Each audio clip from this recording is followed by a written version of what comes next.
corporate women's organizer.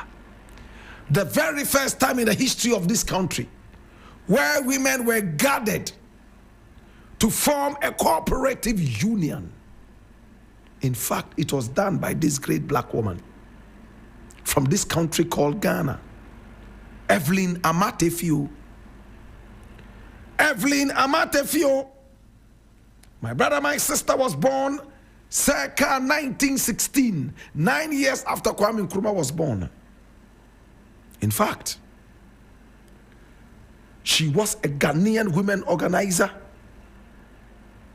and 4 years before the independence of this country in 1953, she founded what was known as the National Federation of Gold Coast Women, the first of its kind, before Nkrumah returned to this country from his studies abroad. She obviously was not a big fan of Kwame Nkrumah, and I'm going to be telling you exactly why. If you are ready, students, sit back, and those of you who are standing at the back, please, you need to come early tomorrow, or else you'll not be allowed in the class. You will be outside and you'll be watching through the windows. Please open the last two windows there. We need fresh air. Open the last two windows, please. All right. Thank you so much. Class captain, make sure that you run the register after the class, yeah? All right. Any new students in the class? Okay. All right. A number of students. Wow. All right. So after the class, we will introduce all of you one after the other to the class. And then we'll have a small party for you. Yeah? All right. Sit down, please. Sit. Okay. Sit down. This is the African History class. And my name, Black Rasta.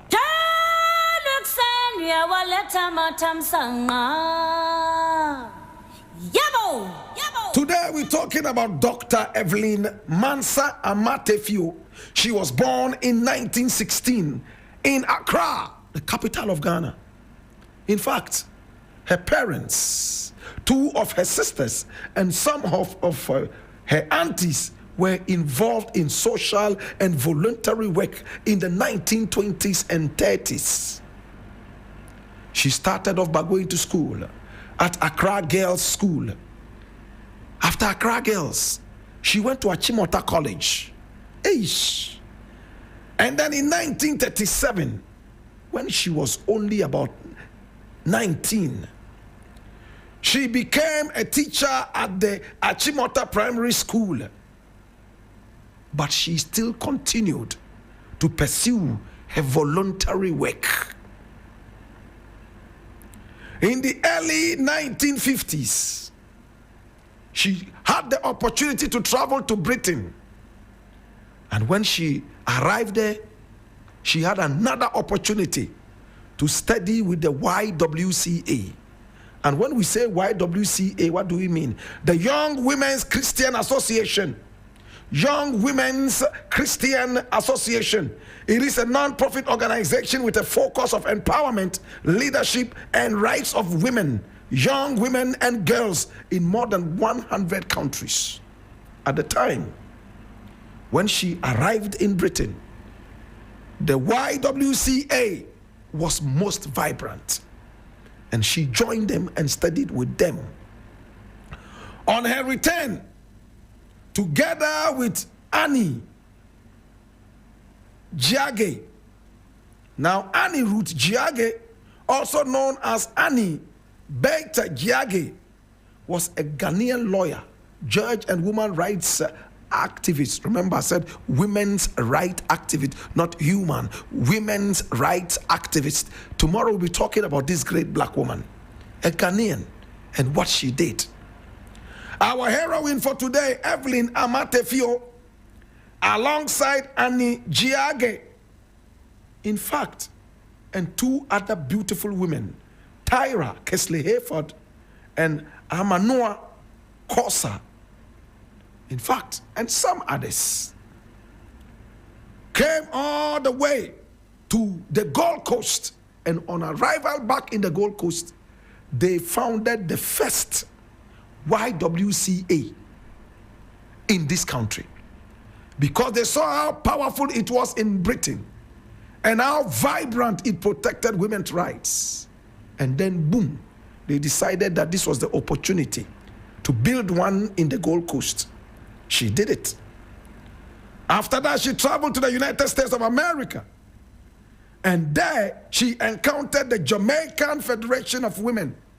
They were all Jamaicans, and the way the Jamaicans carried on with their women's movement, oh my God, in a racist country at the time, America, with Jim Crow laws, she was so flabbergasted. In fact, she went beyond hypnotism. When she returned to the Gold Coast, she used the Jamaican model to found the National Federation of Gold Coast Women. Remember that she, together with Tyra Kisley Hayford, Manu Akosa, and some others, founded the YWCA. But when she went to America, encountered these Jamaicans, and came back to the Gold Coast, she single-handedly founded the National Federation of Gold Coast Women. It was a non-governmental national women's organization. Very powerful.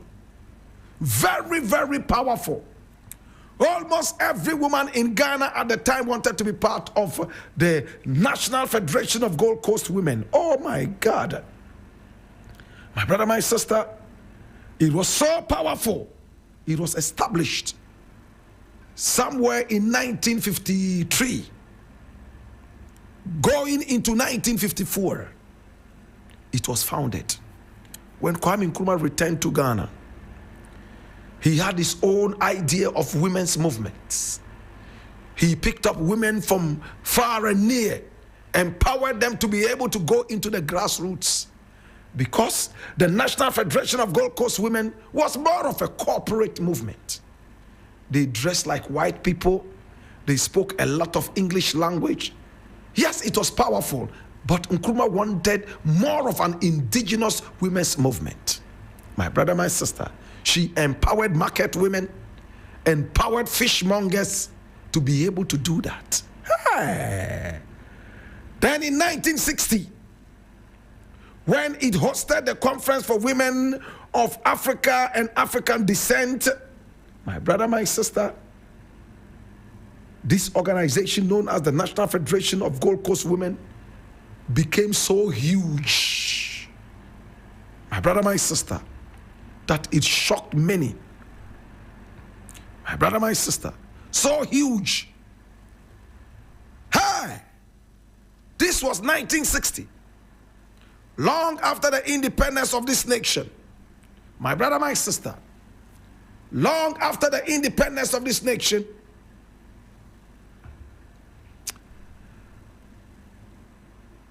this organization became huge. Watch this. Now, Kwame Nkrumah realized that the way this women's movement was moving, it would soon get out of hand. How would it get out of hand?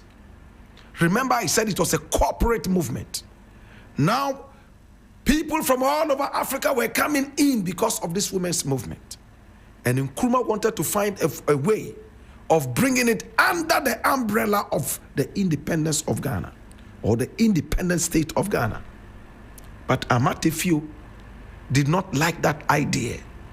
She wanted it to remain an individually owned non-profit organization. Nkrumah said, no, this has become so powerful. Yes, you are the founder, but let us absorb it under the national umbrella. Amatefio said, no, we don't want to be political. Again, we do not want it under the umbrella of Ghana. We want to stand alone. Nkrumah said, no, we cannot do that. Nkrumah desired to take control of all women's organizations in Ghana, most of which he started.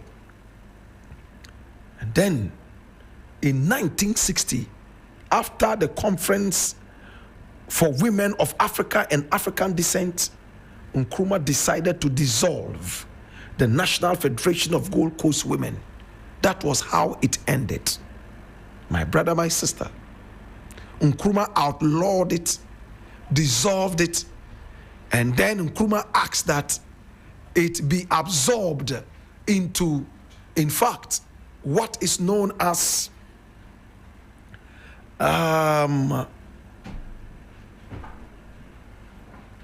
women's movement. Basically that, basically that. My brother, my sister, this is the story of Evelyn Amatefio, a very powerful Ghanaian woman who traveled all the way to Britain, gathered information, came down to duplicate the YWCA, and at the same time, she also duplicated the Jamaican Federation of Women and called it the National Federation of Gold Coast Women, a non-governmental national women's organization. Unfortunately, Evelyn Amatefio died on the 6th of July, 1997. Today we remember this great black woman. Yes, she had ambitions. She wanted to see a women's movement grow and become really big. She wanted to see an organization made up of only women. She succeeded in doing that. But the organization became too powerful for a nation like Ghana. The numbers were increasing. People were coming from all walks of life, from America, from England, from Jamaica, all over, to meet right here in Ghana and hold meetings. Nkrumah did not think that it was good enough for the security of the nation. One of its kind, the biggest women's movement in the whole of Africa. He wanted to absorb it. In fact, he wanted to pull it under the banner of Ghana. But Evelyn Amatefio said, no, we want to remain independent. And in 1960, it was disbanded, and it ended like that. This is the African History class, and today we remember Evelyn Amatefio.